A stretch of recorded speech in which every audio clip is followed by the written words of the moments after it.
One of America's most prolific serial killers will now have to spend the rest of his life in prison. And I'm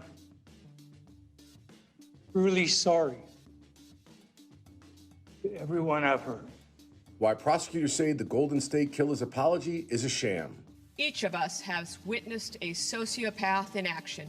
From victim impact statements to the sentencing hearing, we'll break down what's next for Joseph DeAngelo and all of the lives he's affected. I wanted to watch him die.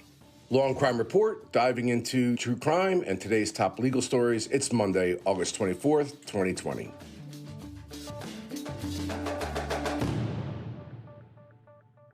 All right, welcome back to Law and Crime Report. I'm your host, Bob Bianchi. I'll be taking it for the next hour. It is August 24th, 2020, and we are going to go to this Golden State Killer case. It's just really an amazing case, both from the fact that this person terrorized sadistically so many people, so many victims, so much profound loss, and the victims finally got their opportunity in very eloquent and powerful victim impact testimony in order to speak to the court about how this has changed forever, not only the people who were raped, tortured, and killed, but also the families that had to live for all those years not knowing who the perpetrator was. Well, that end has come, and he was being sentenced last week. We've got a lot for you on this, but now, if you recall, during the course of the proceedings, DeAngelo, the defendant, would come in there in a wheelchair, looking very feeble and hobbled, and lots of folks there thought that that was a scam. Let's listen to the Sacramento County District Attorney Anne Marie Schubert on that point. So after the last 2 years of court proceedings, many people have asked and wondered, really, who is Joseph DeAngelo? Is he a feeble, old 74-year-old man? Is he physically impaired? Is he even competent to stand trial or to enter those guilty pleas we saw on June 29th when he rolled in a wheelchair and feigned feebleness? The answer to those questions that so many people have wondered for the last 2 years lies within the definition of a sociopath. A sociopath, in our world, we understand, is a person who has no respect for the rights of other human beings, no respect for the law, no compassion, no empathy, no remorse. He is a person who lacks a conscience or a soul. And under the definition of a sociopath, he is a person who lies, deceives, and manipulates others for no other reason than personal gain. Over the last 2 years, since the first day he was wheeled into a courtroom for his arraignment in a wheelchair in April of 2018, to the day of his plea on June 29th, to this entire week, sitting stone-faced in front of the world, each of us has witnessed a sociopath in action. The truth of who Joseph DeAngelo is lies not just in what happened in the courthouse, but what has happened in his jail cell. One only needs to look back a few months from today to see the real Joseph DeAngelo. We, as part of this team, felt that it was critically important to show the victims, the public, and perhaps the world, this sociopath in action. And I again would remind you of how things unfolded on June 29th when he pled. This is only a snippet of a CD anybody wishes to have at the end of these proceedings of his actions within his jail cell. So there's the district attorney. I got two great guests with me today. Linda Kenney Baden, former assistant prosecutor, a criminal defense attorney par excellence, and a host here at the Law and Crime Network. And Ecleynne Mercy, who is also a criminal defense attorney and does some very interesting work in the civil rights field, if you will, with regard to making sure, monitoring elections and making sure that police are doing the accountable thing. Guys, welcome to the show. Thanks, Bob. Linda, let me toss to you. We were talking about this a little before. So this prosecutor goes out and they gave a very extensive press conference. Numerous people spoke out at it. It was very powerful. I can tell you as a prosecutor, it gives me a little bit of goosebumps because these are the kind of cases that prosecutors live for. This is the thing that make them feel like they're making a significant impact in society. And what do you think was the reason the district attorney decided to show that video of him in the jail, clearly capable? He's cleaning, he's jumping up and down on his bunk bed. Yes, it belies the wheelchair feebled look that he had in court. But why do you think that she in particular wanted to bring that out? Well, I guess there was some indication that maybe he was going to ask the court for mercy because he was sick. But, Bob, that didn't happen. All right. And quite frankly, I'm not so interested about what he does in the jail cell. I want to know why he started what he did. I want to know why the cops didn't find him. I want to know why he was employed by two police forces. I want to know why he stopped. So he's climbing on the walls there. He's going to have a long time to climb on all the walls because he's going away for life. But I'd rather hear from the victims. I'd rather hear from the victim's family again. And I want to know why he is who he is. That way, maybe we can stop the next person from becoming the Golden State Killer. Ecleynne, Linda makes a great point. I raised it actually the other day myself, and I don't know necessarily whether it happened or it didn't happen.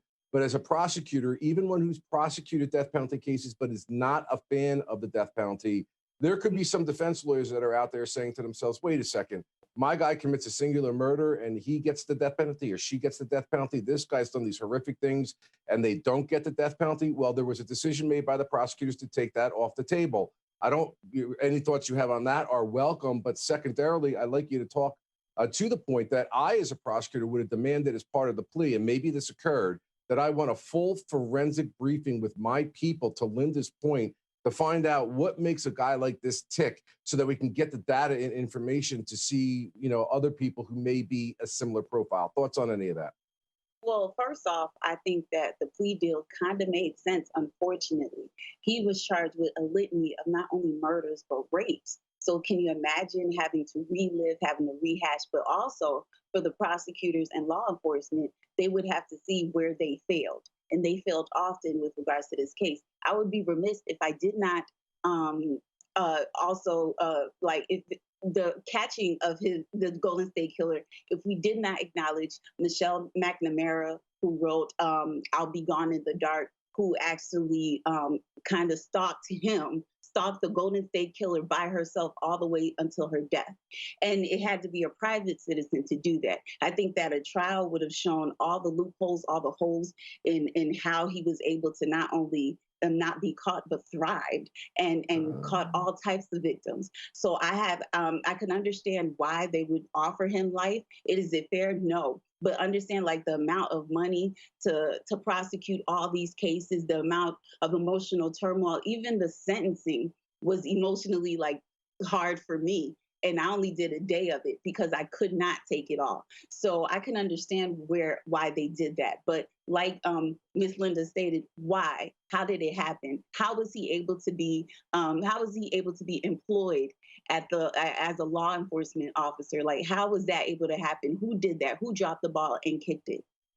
That's what I want. It's funny, and I got to give Linda, before we were on air, she actually opined in the same area that there were a lot of mistakes she believes made by police. And very interesting point you guys are bringing out, that the prosecutor may have taken into the fact that this, quote unquote, may have been a botched investigation. I don't know. Having been in that spot, I don't know if that would have affected me. I would have been concerned more about the parity, P-A-R-I-T-Y, of people who do far less and get the death penalty as opposed to somebody who's done far more. But great commentary, guys. Listen, also, DeAngelo spoke during the sentencing, and we're going to listen to the prosecutor's reaction to that allocution, as they call it. I've listened to all your statements, each one of them.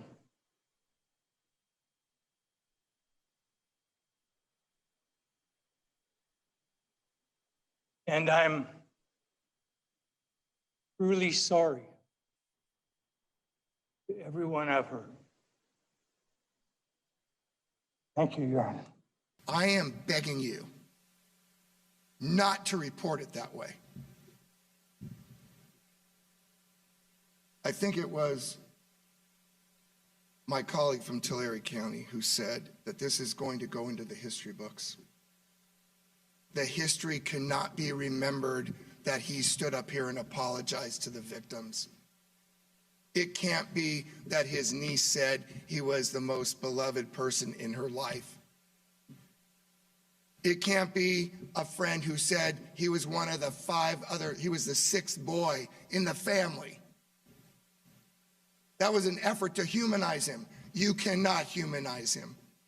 I feel so sorry for the family members and the friends who had any connection whatsoever. I don't besmirch them or in any way denigrate what they tried to offer here today. But I will not allow, as an elected prosecutor representing at least the 3.3 million people in Orange County, to have him remembered that way during his sentencing. It was a sham. He was not remorseful. He failed to apologize to important people. He left devastation in his tracks.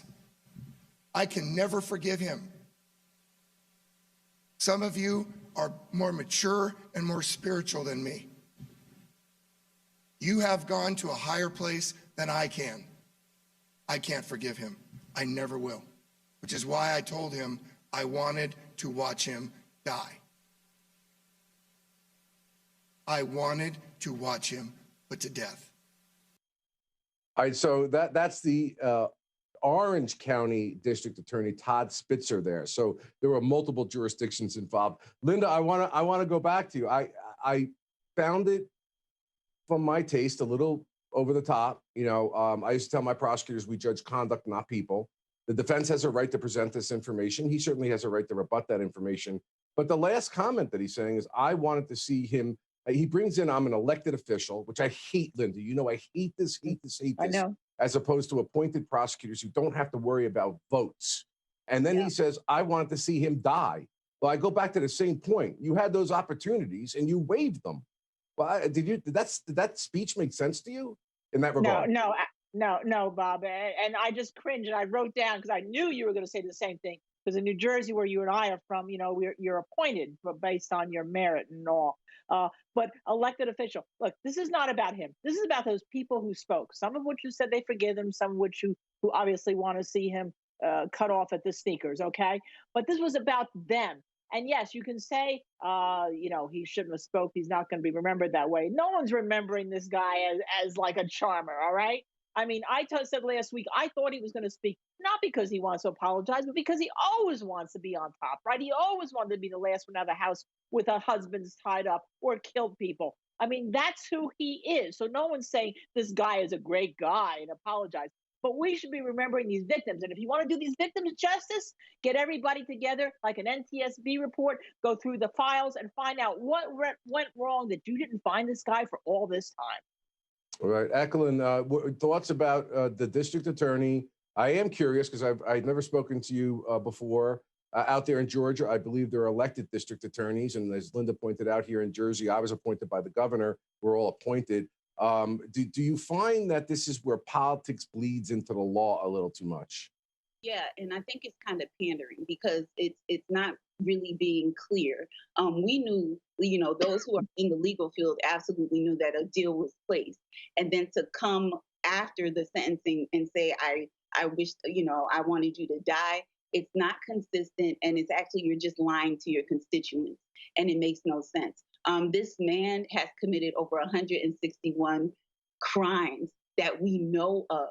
And if you really think about how big that is, like he damaged whole family trees, whole generations have been snuffed out. He did more damage than like a small militia. This man is a menace to society. And the fact is that people in law enforcement, prosecutors, how they treated the victims, how they didn't take their victim statements, how they treated their victims after the crime was committed was just subpar. And I think that we could have prevented so many more crimes if somebody didn't drop the ball. And that's what we really need to find out. Now, and Linda, to this point, a little bit that you're both making, and they're excellent points, we do have to remember this was decades ago. And I go back to being a baby assistant prosecutor doing homicide cases. And this is going to shock people by today's standards. But we did not even notify the victims' families about what it was that we were doing or not doing with regard to the resolution of a case. So victims' rights and victims' rights bills have really escalated in favor of the victims over these past couple of decades. So, and the science has changed tremendously. And investigative techniques have, including, Linda, I'm interested in your point on this.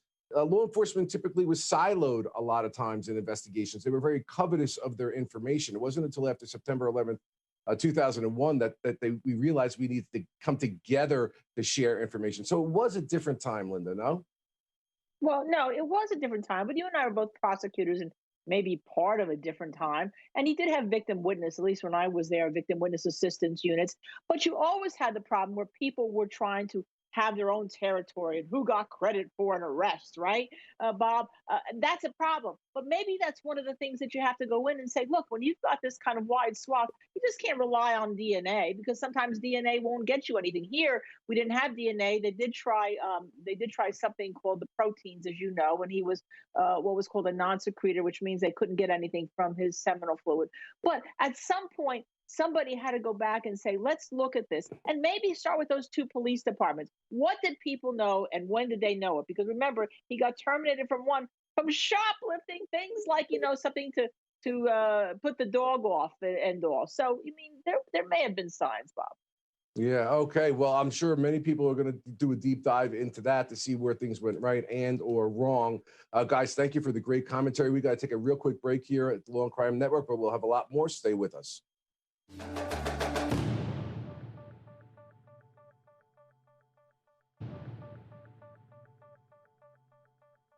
Hi, welcome back to Law and Crime Report. My name is Bob Bianchi. I'll be hosting the rest of the show, and we are talking about the Sacramento killer, Joseph DeAngelo. And there's a lot of questions, and my great guests have kind of talked about some of this stuff right now. But reporters were very interested. I'm sure the audience is very interested in a couple of questions that include why or did he in fact stop in 1986, and what was actually taken from his home during the actual search warrants and the evidence that's seized. To me, I'd be fascinated to see that inventory list. Let's listen to those questions being asked of the Sacramento County District Attorney Schubert. Certain are we that he stopped committing these crimes in the late 80s? And if he did stop them, can you offer any insight as to how someone like that might have been able to stop them? And did it bleed out and did it push out in other ways in his life?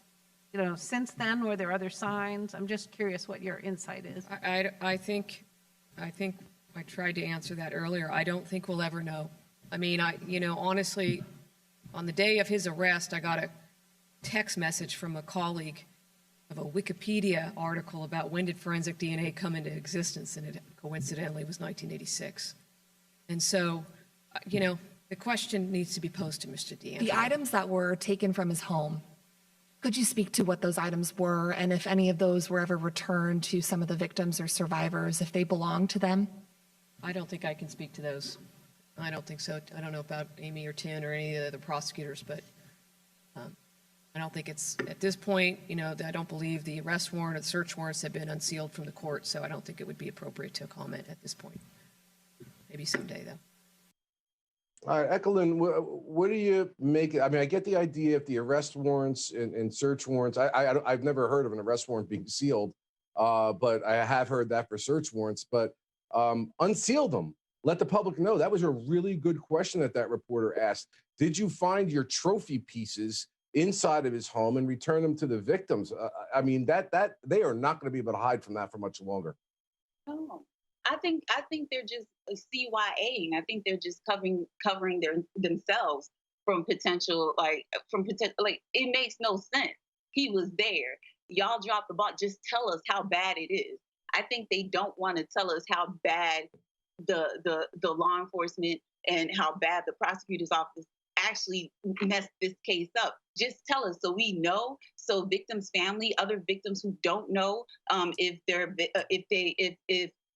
other victims' family don't know that the Golden State Killer is the reason why their loved ones is not here, give them some type of closure, but let us know how bad it is. Let us get a gauge of how bad it actually is. Let us get a gauge, a barometer of how much you've messed up. That's all. We already know you've done it. Just tell us how bad it is so we can fix it and move on. Yeah, Linda, to that point, and we kind of discussed this a little bit before offline, there was nothing that prevents, it reminds me of that case, I'm trying to think of it, that we covered gavel to gavel here at the Law and Crime Network, where the families, the man killed the two daughters and the mother, and there was never a debriefing of him. He accepted that he was going to plead guilty, but there was never an explanation. There was never context given. Everybody was wondering why and the motive. I mean, as a prosecutor, you do have the ability to say, if you give me full and complete and truthful cooperation, because people want to know, can you just turn on and turn off such conduct? And after 1986, there was never an incident. I think a lot of people are going to find that hard to believe. Thoughts? Yeah, Bob, absolutely. We know that he was separated from his wife, right? She didn't actually file for divorce until after he was arrested, but they weren't living together for years. We know that he's got family, and a lot of the victims don't want to get his family involved, which is the right move. But look, you've got things taken from his house. You've got a list of things taken from all the victims. So you look at the things taken from his house, all the trophies, if you will, because he was a big trophy collector, collecting rings and everything from people's houses. And you see, okay, we have this belonged to this crime. Now we have these 10 items, right? And they don't seem to belong to anybody, and they don't belong to anybody in the house. Let's go out and see whether there were other crimes. But you get all this, you get a debriefing, because now what's going to happen, what's going to happen? Somebody's going to write a book, and somebody's going to go and he's going to give an interview, and then he's going to tell all this stuff, but there'll be no way to checking it against what the police files are. So I find it a little disingenuous to say, well, we really can't give you that answer right now because we don't know. The only explanation I can come up with, and it's just a speculative one from having been in the seat, is that there is continuing investigation going on. I just find that really hard to believe. You had the opportunity when you had it in the grips of a plea scenario and a sentencing scenario, and after that, you pretty much lose control over getting data from a defendant. So it is perplexing. Anyway, DeAngelo didn't go into the night without trying to put some sort of defense forward. As you saw earlier, he allocuted and indicated he was sorry and remorseful, whether you believe that or not. But his sister also gave a statement to the court. Let's take a listen. From his sister. I feel moved towards writing this so that my brother Joe will know that my love for him will never go away. That's to say also that my sadness does not fade regarding the charges against him. As I think back and try to more clearly understand it all, so many things come to mind. Don't misunderstand that I am searching for an excuse for it all, because I'm not. I do more or less blame our father in part. He was a stern military career man and also a womanizer. He was also responsible for causing abuse in our family, mainly being hard on Joe and our mother. Both mental and physical abuse was usually directed to them. It got to be more than I and my siblings could stand, so we all chose to leave home at early ages. I left at 15, and my siblings followed before any of them turned 18. There were so many other things that Joe faced, and I'm sure he couldn't cope with it all. Of course, it will never justify what has happened, and I can only express my deepest sympathy to all of the survivors and to the families of the victims. May God bless each of you. All right, Linda, let's get to some defense strategy here. First off, you got to give the woman credit. She went in on behalf of her brother, and I'm sure subjected to tremendous abuse, and I'm sure she is going to receive tremendous abuse for giving that allocution or that statement on behalf of her brother. But we all know as defense lawyers what the sentence was going to be here. It was a life sentence. Does she give us an insight into something, kind of like what we were talking before about abuse and things of that nature? Or as a defense lawyer, you having handled many high-profile defense cases, would you just basically say, sit down, when you stand well, stand still, you don't allocute, I don't want your sister up there, let's just get this sentence through so that we don't re-traumatize these victims? Thoughts? Well, here, Bob, is the one thing. we also know that he has family, right? He has a daughter who's a doctor, apparently, from what I've read. He was living with his granddaughter and his daughter. At the time he was arrested, he's got another daughter who's, I believe, has either her PhD or advanced degrees. So for some reason, he had this family that appeared to be normal. And I think this statement is really directed towards them to try to say, okay, there are some good things out there. And he may be the aberration, but maybe it's not genetic, in hopes that maybe people will leave his family alone. Ecleynne, what do you think? Would you put this out there in the public, knowing that it's going to be a life sentence anyway, or would you have them get up there to give these statements? I think it's a kind of a tricky thing. Yeah, it is definitely tricky, but I guess in this case, in which it's a whole bunch of speculation on why he became this murderer, why he became this rapist, to get some background from the family members. Actually, although right now it doesn't seem helpful, but I think for the victim's family, it may provide, as you said, some insight into what created this monster and how he was able to just separate himself as a family man to this monster, and how it was able to go for decades upon decades. I think that it just gives us a little bit of insight. She actually gave us more information than the prosecutor did. Yeah, I got to tell you, just from having been around the block and been in courts both as a prosecutor and defense lawyer in homicide cases, the victim's family never, in my experience, ever appreciates hearing from the defendant or anybody from their family. In fact, the victims oftentimes think that the tables are tilted against them, and it's proof beyond a reasonable doubt to 12 jurors, the presumption of innocence. They're agitated and sometimes feel re-victimized in the actual process itself, Linda. Yeah, no, you're absolutely right, Bob. And look, when we listen to these victims, I mean, we all wanted to cry. I mean, forget the fact that we're seasoned attorneys, that we even defend people that accuse of murder. We all wanted to cry because they were just they were tormented for years, and despite what they said, they're still going to be tormented by this man who really destroyed life upon life upon life. But I understand why this may have been done for the purpose. What I really want to know, Bob, is what did his separated wife know? I mean, because somebody had to know something for all these years. Okay, remember his girlfriend Bonnie, right? The one he was engaged to. She broke it off when he tried to abduct her by gunpoint. This was in the 1980s. Well, it goes as point number 1 or 1A when you're doing a criminal investigation or any investigation for that matter, and there is an estranged wife, that you want to be running to that door and finding out what information they have, because they typically have quite a bit and sometimes a motive to bring it out. Great point, Linda. Ecleynne, thank you so much. We've got to take a quick break here on the Law and Crime Network. We have a lot more coming up, so stick with us. We'll be right back.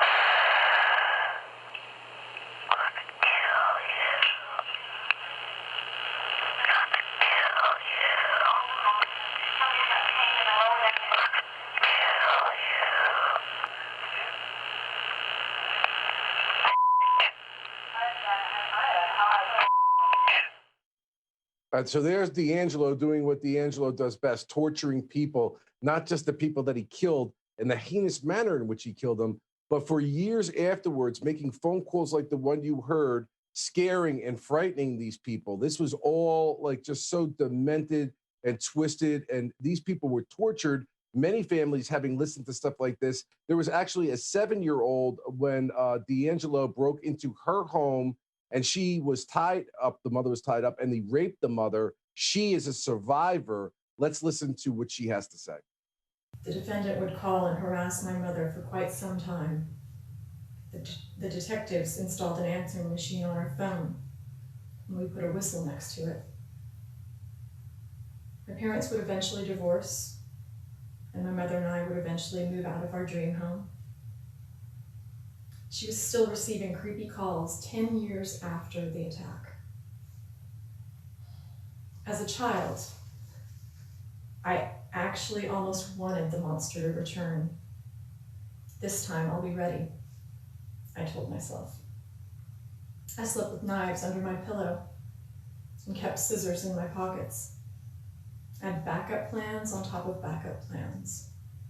I fantasized about having a second chance to kill him because I froze the first time.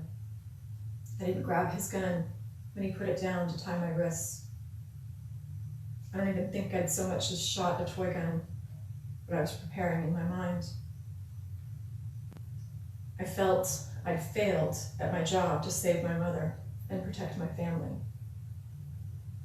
I wanted a do-over, an opportunity to right the wrongs and see that justice got served. Injustice has always been a hot button for me. I hate seeing evil people get away with evil deeds. My name is Lisa Marie Lilienthal, and I am Jane Doe number 28.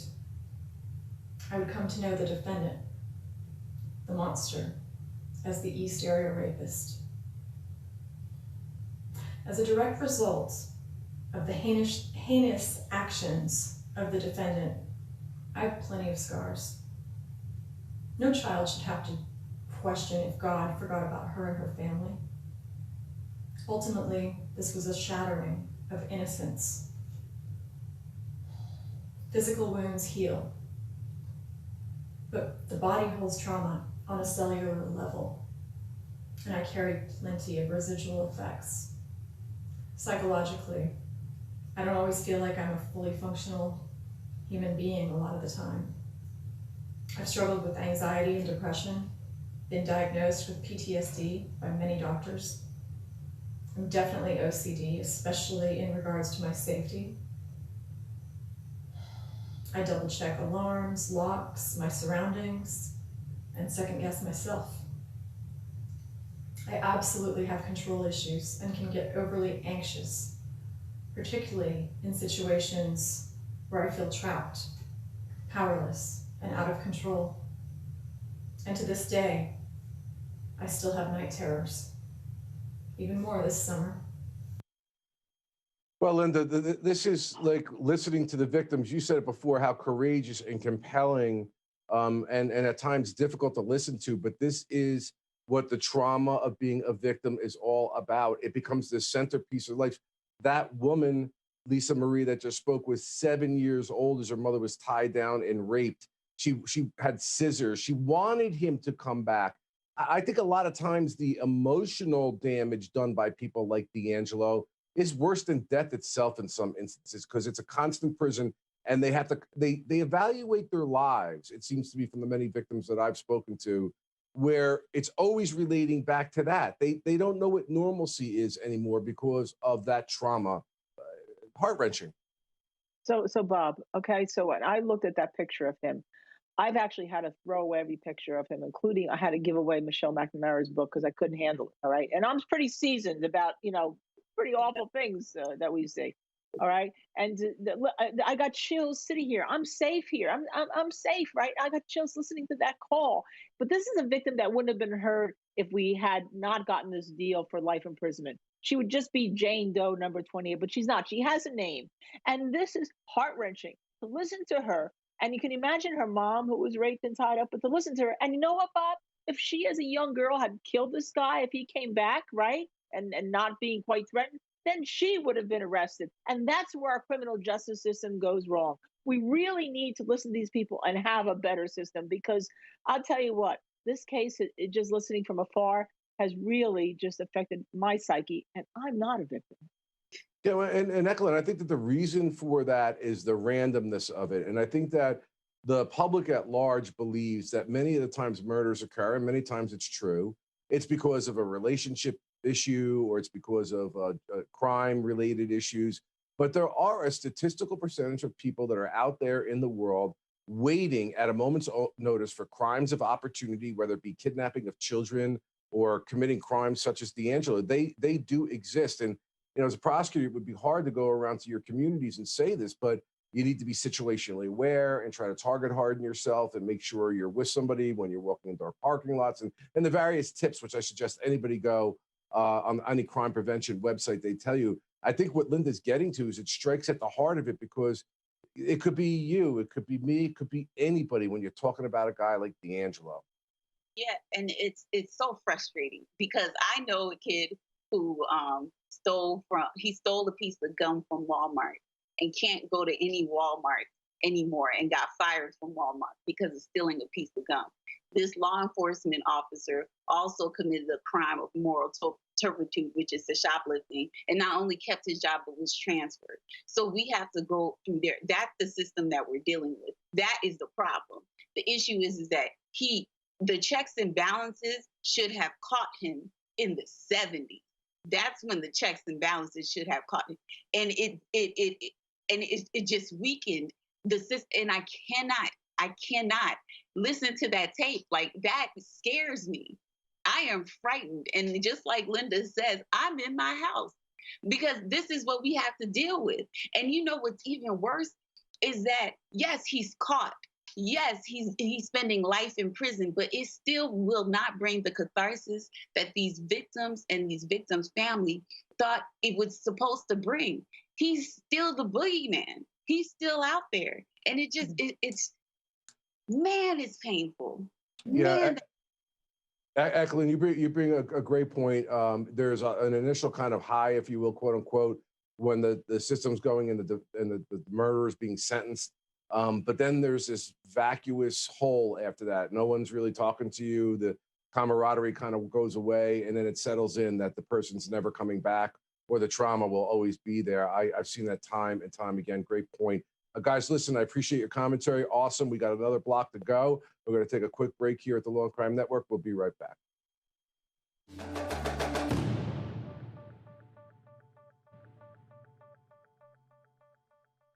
All right, welcome back to Law and Crime Report. My name is Bob Bianchi.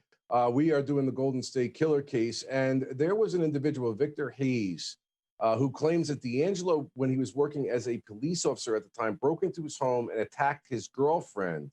Now, this is very consistent with the theme that my guests are talking about with regard to what had gone on years before. Let's take a listen to Mr. Hayes.